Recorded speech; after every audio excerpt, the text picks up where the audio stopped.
یہاں تک کہ آپ کو کوئی میڈیکل سٹور تک کھلا نہیں ملے، کوئی میڈیکل سٹور، کچھ دوائی لینی ہے تو آپ کو ہاسپٹل کی ایمرجنسی جانا پڑے گی۔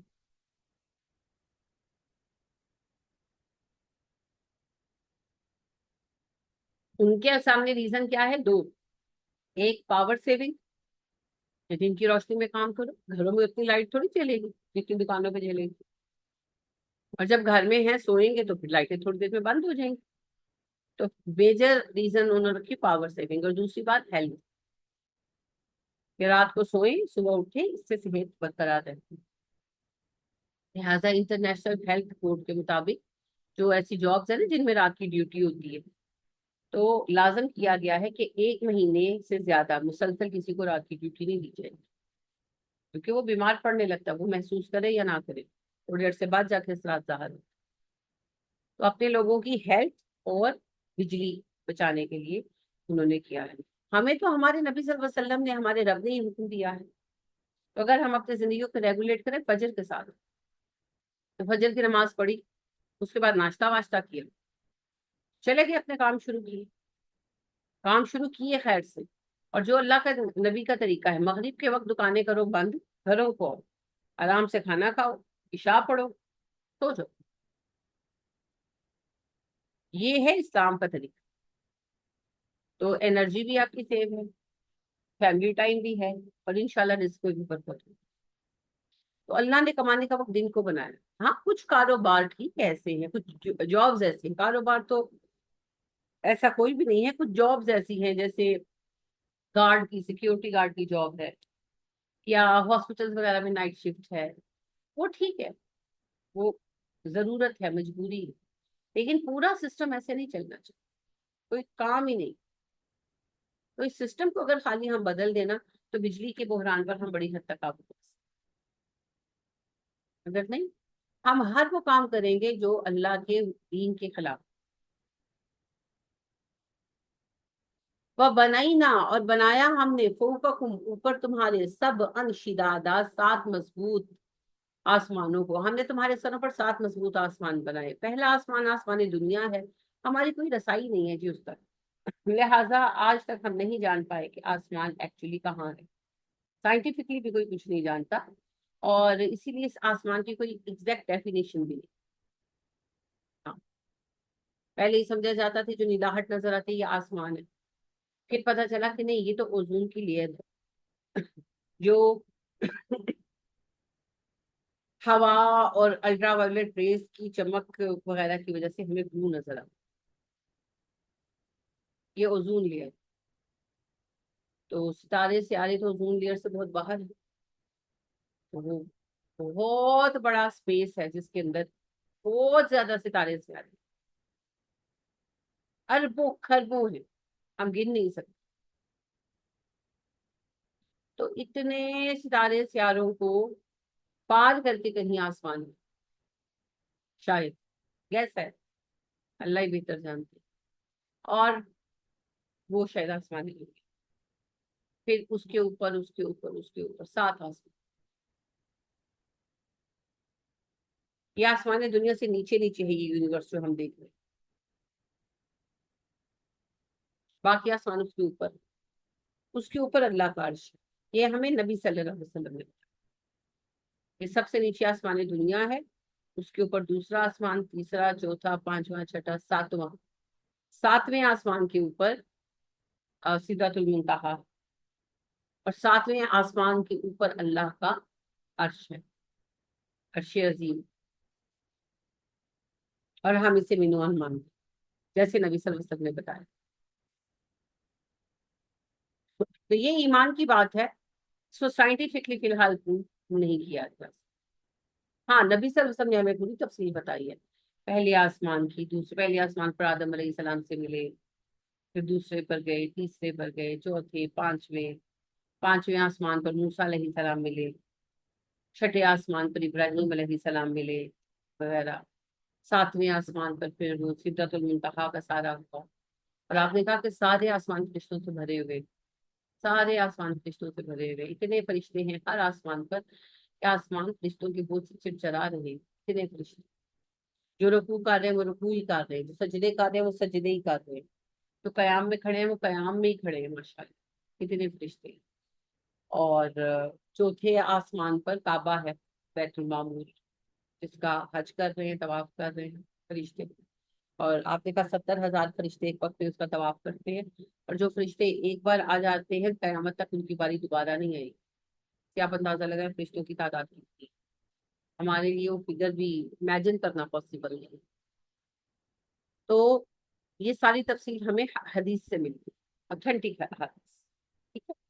باقی سائنٹیفکلی یہ چیز ابھی سمجھ میں ہی نہیں آئی، ابھی تو پہلے آسمان تک نہیں پہنچے نا، لہٰذا آسمان کی کوئی ڈیفینیشن ابھی تک نہیں ہے۔ پہلے میں نے آپ کو کہا نا یہ سمجھا جاتا تھا کہ نیلا آسمان، نیلا آسمان، پتہ چلا کہ یہ تو اوزون لیئر ہے۔ تو پھر یہ بحث ہے کہ کیا یہ آسمان ہے؟ نہیں، یہ آسمان نہیں ہے بالکل، کیونکہ آسمان دنیا تک نبی صلی اللہ علیہ وسلم براق پر گئے تھے، تو اوزون لیئر تو اتنی دور ہے نہیں۔ تو میں یہ سمجھتی ہوں کہ یہ ساری جو ہماری اسپیس ہے اس کو کراس کر کے ہے آسمان۔ باقی اللہ کا علم ہے، اللہ بہتر جانتے، ہم نہیں جانتے۔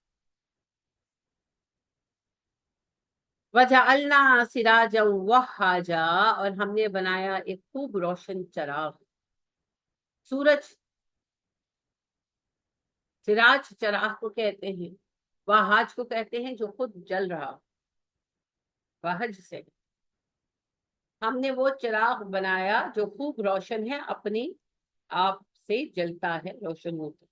تو سورج کے اندر آگ ہے نا، سورج کے اندر ہر لمحے جو ہے ہائیڈروجن بموں کے برابر دھماکے ہوتے ہیں، کئی ہزار ہائیڈروجن بموں کے برابر، اور ہائیڈروجن بم جو ہے وہ ایٹم بم سے زیادہ طاقت۔ تو ہائیڈروجن بمز جو ہے نا ان کی طاقت سے کیلکولیٹ کیا گیا ہے، مجھے اس وقت ٹھیک سے یاد نہیں کہ کتنے ہزار ہائیڈروجن بموں کی طاقت کے برابر ہر لمحے دھماکے ہوتے ہیں۔ یعنی آگ اللہ نے فرمائی لگ جائے، چیزیں پھٹتی ہیں نا، دھماکے ہوتے ہیں، تو اس میں بھی انرجی جو پیدا ہوتی ہے، پھٹتی ٹوٹتی ہے، اس میں دھماکے ہوتے ہیں، اور اس کی وجہ سے وہ ہیٹ اور لائٹ جو ہم تک پہنچتی وہ ہر وقت پہنچتی۔ تو جلتا ہوا روشن چراغ، ستارہ، اسٹار۔ فَأَنزَلْنَا مِنَ الْمُعْصِرَاتِ مَاءً ثَجَّاجًا، اور ہم نے اتارا بدلیوں سے برسنے والا پانی۔ اللہ سبحانہ و تعالیٰ نے واٹر سسٹم بنایا نا، کیونکہ پانی اگر کھڑا رہے گا تو خراب ہو جائے گا۔ آپ رکھ کر دیکھیں کہ تھوڑے دنوں میں اس کے اندر آپ اس کو ڈھک لیں، کچھ کر لیں، تھوڑے دنوں میں اس پہ پیدا ہو جائیں گے نا کیڑے مکوڑے، اسمیل، کلی، نیچرل ہے، کیونکہ جہاں پانی ہے وہاں زندگی ہے، اور جہاں زندگی ہے وہاں تغیر ہے۔ نہ نظر آنے والے چھوٹے چھوٹے ایسے وجود، ایسے جرسوں میں جو مر جاتے ہیں پانی کے اندر، نئے پیدا ہو جاتے ہیں، وہ سارے ان کے لائف پروسیس ہے، جس کی وجہ سے پانی پھر رنگ بدل لیتا ہے، خوشبو بدل لیتا ہے، ذائقہ بدل لیتا ہے۔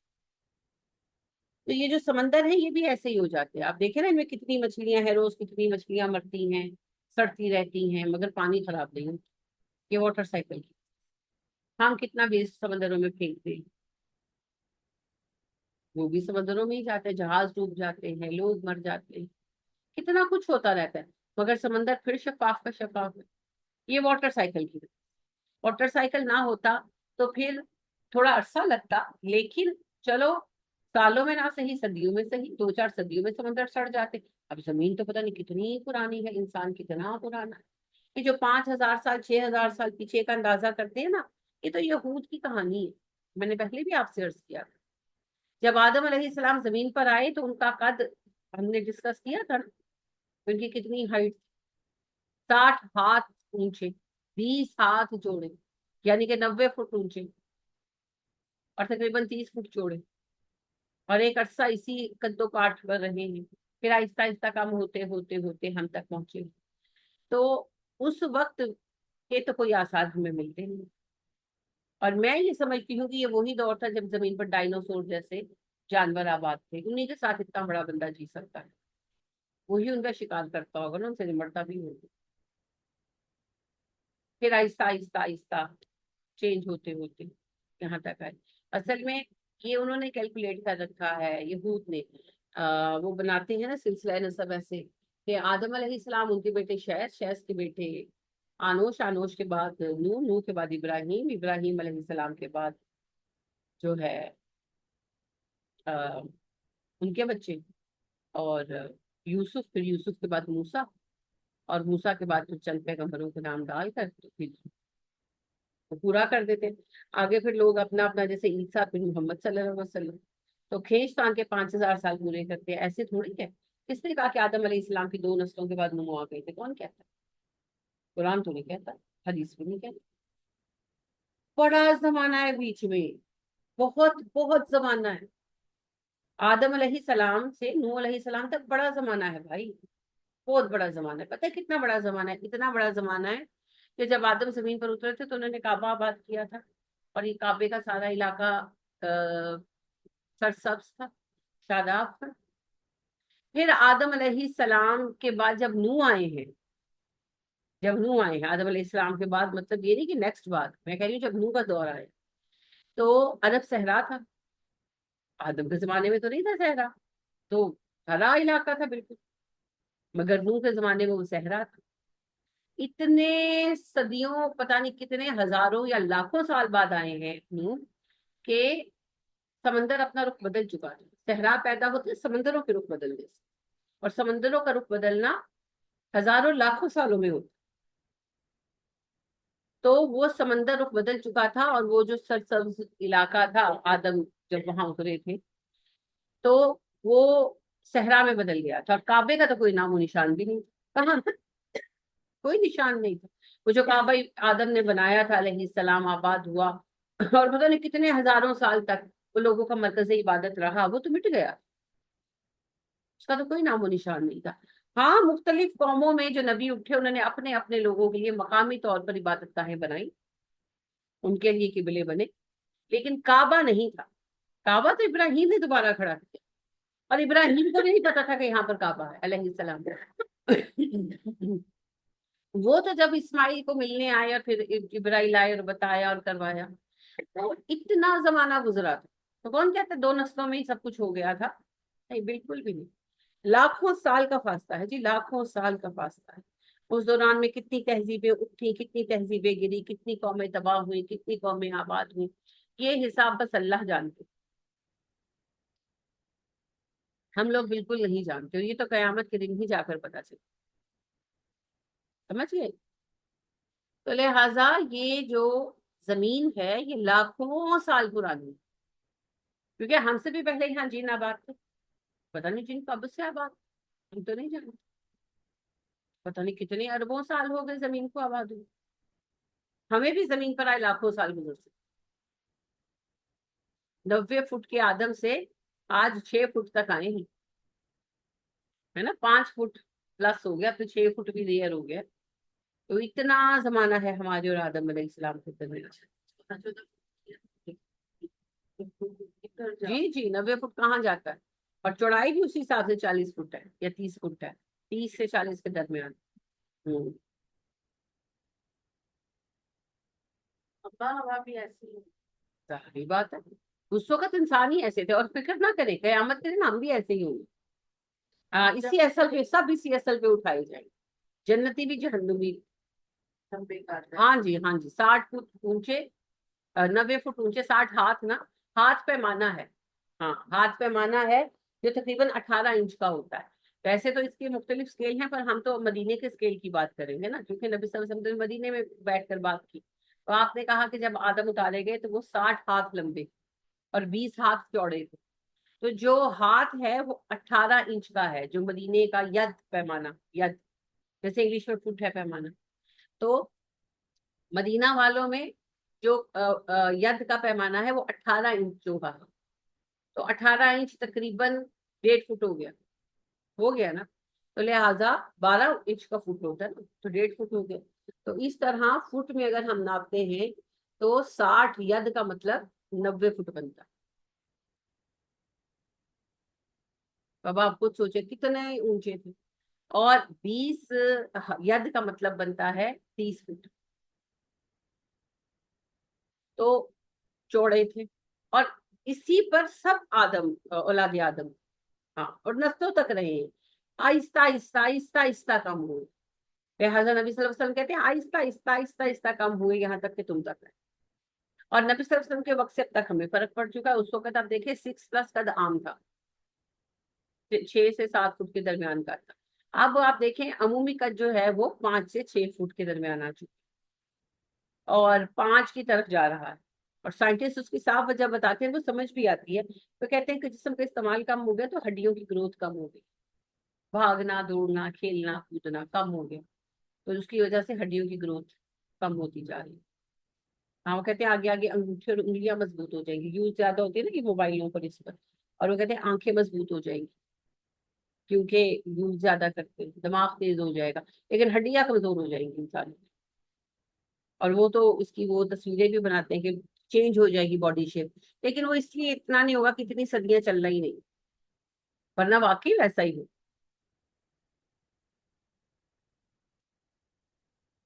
تو یہ میری ذاتی رائے ہے، قطعی طور پر میری ذاتی ہے، لہٰذا اس سے کوئی بھی اختلاف کر سکتا ہے کہ جب وہ آدم جو ہمارے اصل با آدم ہیں، جب وہ اور ان کی اولادیں زمین پر آباد تھے، یہ وہی زمانہ تھا جب ڈائنوسور بھی آباد تھے۔ پھر جب ڈائنوسور ختم ہوئے ہیں تو یہ بڑی ریس ان کے ساتھ ہی ختم ہوئی، اللہ نے صرف ایمان والوں کو بچا لیا۔ پھر ان ایمان والوں سے جو دنیا چلی اس وقت قدرے کم ہو گئے۔ اب 60 فٹ سے 5 فٹ تک کا سفر ہے، تو انچ انچ کرتے جو کم ہوا تو پتہ نہیں کتنے لاکھوں ہزاروں سال لگے۔ وہ حساب اللہ کے پاس ہے، ہمارے پاس نہیں ہے۔ ابھی یہ بحث چل رہی ہے، آپ کو پتا ہے وہاں سے نا کیلیفورنیا کے ایک علاقے سے ایک ڈھانچہ ملا ہے، اور اس ڈھانچے کی قدامت 10,000 سال اندازہ کی گئی، کاربن ڈیٹنگ کرتے ہیں۔ اب وہ کہہ رہے ہیں کہ 10,000 سال قدیم، تو کیا 10,000 پہلے انسان تھے؟ کیونکہ یہودیوں نے تو 5,000 سال پہ تاریخ ختم کر دی ہے۔ ابھی اس سے پہلے یہ بحث شروع ہوئی کہ ٹیکسلا موہنجو دڑو کے جو کھنڈرات ہیں ان کا اندازہ 5,000 سال پرانا کیا جا رہا ہے، مگر کاربن ڈیٹنگ سے یہ پتا چلا کہ یہ تو 8,000 سال سے بھی زیادہ قدیم ہے۔ تو اب کوشچن یہ ہے کہ اگر یہ 8,000 سال سے بھی قدیم ہے تو پھر اب وہ گھوم پھر کے کہتے ہیں شاید ایلین نے یہاں بنائے تھے، شاید ایلین، ہم خود ہی ایلین ہیں، ہم تو اتارے گئے ہیں یہاں پر، اور اصل بات یہ وہ ہم ہی ہیں، یہ آپ نے خود سے حساب بنایا ہوا ہے۔ تو ریت نے بھی کبھی یہ نہیں کہا، یہ جو بناتے ہیں نسب نامہ بناتے ہیں، اور وہ تکلیف دہ بات یہ ہے کہ ہماری سیرت کی کتابوں میں نبی صلی اللہ علیہ وسلم کا نسب نامہ بھی یہی ڈالا جاتا ہے کہ نبی صلی اللہ علیہ وسلم کا شروع کا نسب نامہ تو ٹھیک ہے، اس کے بعد پھر 5 یا 6 پشتوں کے بعد اسماعیل علیہ السلام، پھر ابراہیم علیہ السلام، پھر نوح علیہ السلام، پھر نوح علیہ السلام سے آنوش اور شیز اور آدم، یعنی کہ 15-16 پشتوں میں وہ آدم سے محمد صلی اللہ علیہ وسلم تک 1,24,000 نبی پورے کرتے۔ ظالموں، اللہ کا خوف کرو، اگر اتنی ہی پشتیں گزری ہیں، اگر 15-16 نسلیں گزری ہیں، یا چلو 20 گزری ہیں، تو 1,24,000 نبی کہاں پورے کیے ہیں اللہ نے؟ کیسی فضول بات کرتے، وہ ایک حماقت کرتے آ رہے ہیں۔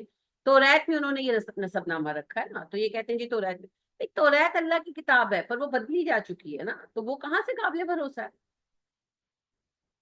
لاکھوں سال ہیں، لہٰذا ان لاکھوں سالوں میں سمندر سڑ گئے ہوتے، امیجن کر کے دیکھیں، کبھی پانی سڑ جائے کبھی تو کتنا اسمیل دیتا ہے، اور اس جگہ کو صاف کرنا کتنا مشکل ہوتا ہے، اسمیل جاتے جاتے جاتی ہے۔ ہاں، خالی یہ پانی ہمارے گھروں میں جب کھڑا ہوتا ہے بارشوں کے دنوں میں تو پھر اس کی اسمیل نہیں ختم ہوتی ہے، 2 قطرے پانی کے بارش سے برستے ہیں تو وہ گندی اسمیل شروع ہو جاتی ہے، وہ سڑے ہوئے پانی کی کائی کی اسمیل ہوتی ہے۔ تو آپ سوچیں کہ سمندر اگر سڑنے لگتے تو ہمارا کیا بنتا؟ ہمارے رب نے ہم پر احسان فرمایا واٹر سائیکل بنا کر، سورج کی گرمی سے پانی بخارات بن کر اوپر اٹھتا ہے، وہ بخارات اوپر جا کے ٹھنڈے ہو کر بادل بنتے ہیں، وہ بادلوں سے پانی برستا ہے، فریش واٹر آ جاتا ہے، یہ سائیکل ہر وقت چلتا رہتا ہے، چلتا رہتا ہے 24 گھنٹے پوری دنیا میں یہ چل رہا ہے، نہ پانی ہمارے لیے کم ہوتا ہے اور نہ پانی خراب۔ سمجھ گئے؟ تو اللہ کہتے ہیں میرا احسان ہے کہ میں تمہارے لیے بادلوں سے برستا ہوا پانی اتار، بارشیں اتار، لِنُخْرِجَ بِهِ حَبًّا وَنَبَاتًا، تاکہ ہم اس سے غلہ اور نباتات اگا سکیں. دو باتیں ہیں جی، بلکہ اگلی آیت کو ساتھ ملائیں پھر سمجھ آئے گی. وَجَنَّاتٍ الْفَافًا، گھنے باغات. ایک ہے جی خضرو پودے، بارش ہوئی اور چیزیں اگیں گی. برسات میں ہوتا ہے، برسات میں آگ کی دیواروں کے اینٹوں کے درمیان پودے نکل آتے. شان ہے اس رب کی، ہر طرف چھوٹے موٹے پودے اگاتے. اور دوسری طرف پانی کی وجہ سے ہم آب پاشی کر کے اپنی زمینوں کو زرخیز کرتے ہیں اور پھر اپنے ضرورت کے مطابق چیزیں اگاتے ہیں. فصلیں اگتی ہیں آم کی، انگور کی اور ساتھ. تو اللہ کہتے ہیں کہ اس کے ذریعے ہم تمہارے لیے وہ چیزیں بھی پیدا کر دیں جو خود رو ہیں، اور وہ فصلیں بھی جو تم اگاتے. پانی نہ ہو تو پھر آپ پاشی ہو سکتی ہے، پانی کے بغیر زندگی نہیں ہو سکتی. تو اللہ پانی بھیجتے ہیں. اللہ کہتے ہیں سب میری نشانی ہے، ان ساری نشانیوں کو دیکھو اور سوچو کہ اتنا بڑا یونٹ ہے، یہ اتنی بڑی جو یونیورس ہے نا، یہ صرف زمین کو ایک مناسب ماحول دینے کے لیے بنائی گئی. اصل یونٹ یہ زمین ہے. اس اصل یونٹ کو چلانے کے لیے یہ سارا سسٹم چل، یہ اتنے ستارے سیارے یہ زمین کو رات کے وقت روشنی فراہم کرتے ہیں، ضرورت کی حرارت فراہم کرتے ہیں.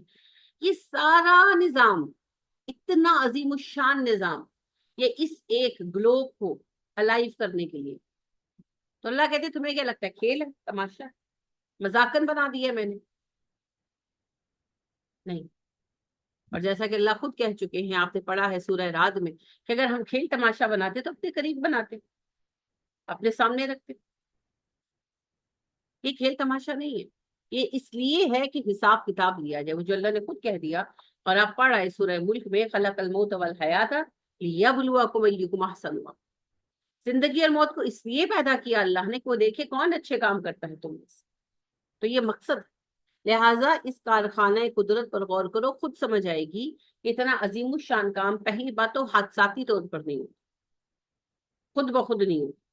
اور دوسری بات یہ ہے کہ اتنا بڑا کام کوئی بھی بلا وجہ نہیں. تو اس کے پیچھے مقصد ہے، اور وہ مقصد ہے جنتی اور جہنمی لوگوں کی سلیکشن. تو اللہ کہتے ہیں لہٰذا یاد رکھو ان یوم الفصل کان میقاتا، فیصلے کا دن تو مقررہ وقت پر آئے. میقات کہتے ہیں مقررہ جگہ کو، اور وقت کو بھی کہتے ہیں. میقات جہاں سے آپ احرام باندھتے ہیں، کیوں میقات کہلاتے ہیں؟ طے شدہ ہے کہ مکے سے اتنے فاصلے پر جنوب میں میقات ہے، اتنے فاصلے پر شمال میں میقات ہے، اتنے فاصلے پر مغرب میں، مشرق میں، ہر سمت میں میقات بتا دیے گئے. یہاں سے اگر نہیں باندھو گے احرام تو پھر دم دینا پڑے. تو وہ مخصوص جگہ ہے، اس لیے میقات کہلاتی. تو طے شدہ جگہ اور طے شدہ وقت دونوں کے لیے لفظ آتا ہے میقات. تو اللہ کہتے ہیں فیصلے کا دن تو طے کیا جا چکا. کس نے طے کیا ہے؟ اللہ نے. کس کو پتا ہے؟ اللہ کو. کب آئے گا؟ جب وہ کہے گا. تو یہ نہیں ہے کہ بس ایک دن ایسا ہو جائے گا، نہیں نہیں، وہ دن اللہ کو پتا ہے، ہمیں نہیں پتا. یوما، یہ وہ دن ہے، یونفاہ فی الصوری، پھونک دیا جائے گا سور میں، فتأتون افواجا، اور تم آؤ گے گرو در گرو. حشر کا دن جب ہوگا، سب سے پہلے اللہ وہ سور اور وہ فرشتہ اسرافیل علیہ السلام انہیں پیدا کریں گے. سیدنا اسرافیل علیہ السلام اس پہ پھونکیں گے، اس کو یعنی بجائیں گے، لو کریں گے. تو اس سے پھر سب چیزیں ریکریٹ ہونی شروع ہو جائیں، ساری یونیورس ریکریٹ ہوگی. آخر کار پھر زمین بنے گی اور زمین کی قبریں کھلیں گی اور لوگ پھر جوک در جوک نکلیں گے، گروہ در گروہ، اور سب پھر حشر کے میدان میں چلیں. سب. نبی صلی اللہ علیہ وسلم فرماتے ہیں کہ جب زمین بنے گی تو یہ ہر انسان کے ریڑھ کی ہڈی بھی بنے گی، جیسے سب کچھ بنے گا وہ بھی بنے گی.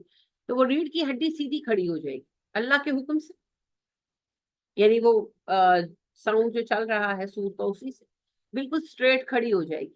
اور آسمان سے بارش اترے گی، بارش کے قطرے اتریں گے، اور ہر ریڑھ کی ہڈی پر ایک قطرہ گرے گا، اور پورا اسکیلیٹن بنے گا، ڈھانچہ. اس کے اوپر گوشت چڑھے گا، اسکن آئے گی، بال آئیں گے، اور جو ہماری دنیا کی شکل ہے اسی میں ہوں گے. ہاں ہڈ کڈ وہ والے ہوں قیامت والے. 60 ہاتھ لمبا، 20 ہاتھ چوڑا، وہ سب ہم نے وہی ہو جانا. اور پھر اپنے، اور جب ہوش آئے گا تو حشر کے میدان میں دوڑ رہے ہوں. بس پھر سارے حشر کے میدان میں پہنچیں گے اپنے اپنے مقام پر جہاں پہنچ رہے. تو یہی اللہ کہتے ہیں کہ یہ دن وہ ہے جب تم گروہ در گروہ آ جاؤ گے. وَفُتِحَتِ السَّمَاءُ فَكَانَتْ أَبْوَابًا، آسمان کھول دیا جائے گا، وہ ہو جائے گا دروازے ہی دروازے. کیا مطلب ہے؟ آسمان پر جانے اور آنے کے دروازے ہیں جو باقاعدہ بند رہتے ہیں اور مخصوص فرشتوں کے لیے کھلتے ہیں. لہٰذا نبی کریم صلی اللہ علیہ وآلہ وسلم جب معراج پر لے جائے گے تو آپ کہتے ہیں کہ جبرائیل جب آسمانی دنیا کے دروازے پر پہنچے تو دروازہ بچایا. نگران فرشتوں نے پوچھا کون؟ انہوں نے کہا میں جبرائیل. انہوں نے کہا آپ کے ساتھ کون ہے؟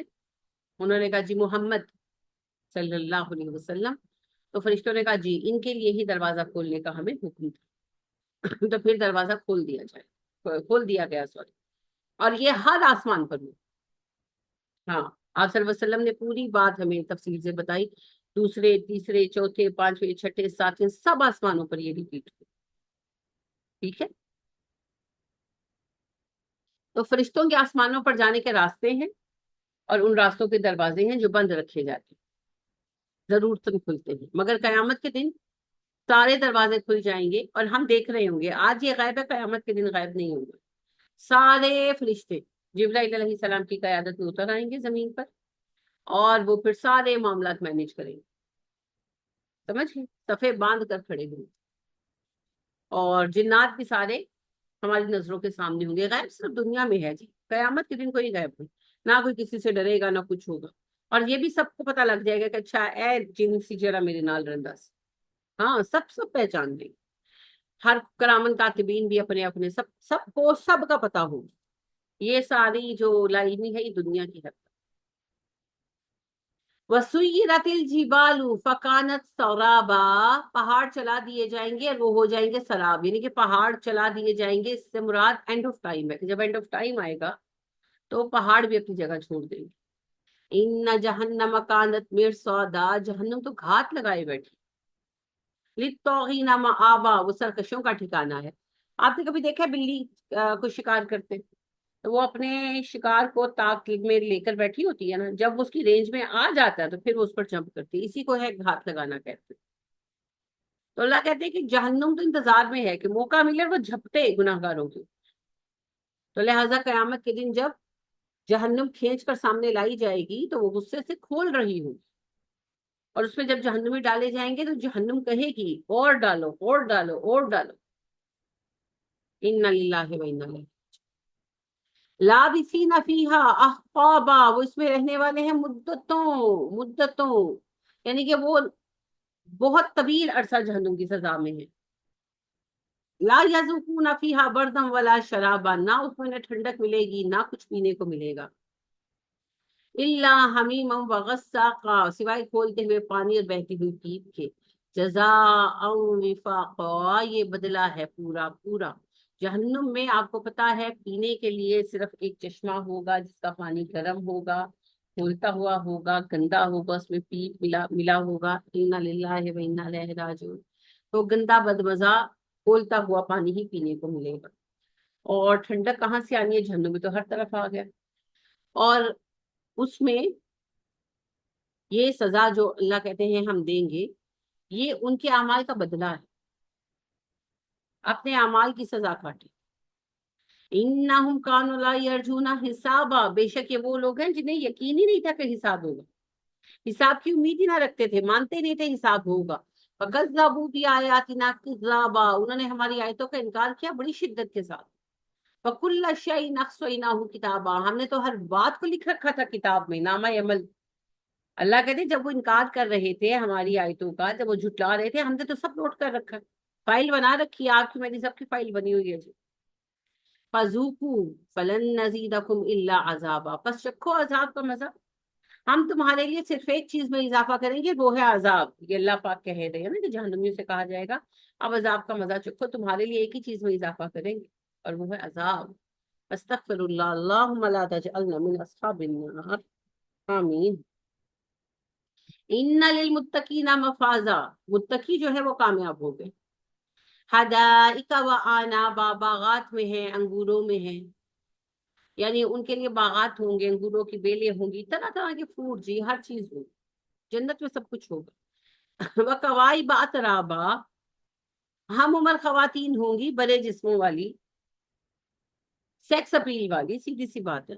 وکاسن دہاقا، اور چھلکتے ہوئے جام ہوں گے، یعنی کہ ایسی ساتھی خواتین ہوں گی جو خوبصورت ہوں گی اور ان میں نسوانیت ہوگی، ہم عمر ہوں گی، سب خواتین یعنی کہ جتنی بھی اولاد آدم ہیں جو جنت میں جائیں گی، اور ہر جنتی مرد کی دو دو عورتوں سے شادی ہو، کیونکہ عورتوں کی تعداد ہے ہی مردوں سے زیادہ،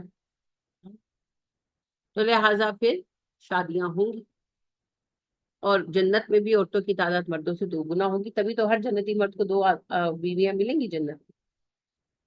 اور یہ انتہائی حسین بنا دیا جائے گا جی ہم سب کو انشاءاللہ، جنت میں جانے سے پہلے سب کو نہر حیات میں غسل دیا جائے گا، اور مرد ہو یا عورتیں انتہائی حسین، جوان اور بے داغ انشاءاللہ ہو جائیں گے۔ تو یہ ہمارا ہی ذکر ہے، اللہ ہمیں انہیں شامل کرے، آمین۔ عورتوں کے لیے کیا ہوں گے شوہر؟ ہاں یہی ملیں گے جو مرضی لے لے۔ ہاں یہ عورتوں کے انتخاب پر ہوگا۔ نبی کریم صلی اللہ علیہ وسلم سے ام سلمہ نے پوچھا کہ یہ جو شوہر ہوں گے، کئیوں کے 2 2 3 3 شادیاں ہوئی، تو انتخاب کیسے ہوگا؟ آپ نے کہا شوہر کا انتخاب عورت کرے گی، اور وہ اسی کا انتخاب کرے گی جس کا اخلاق اچھا ہو، یعنی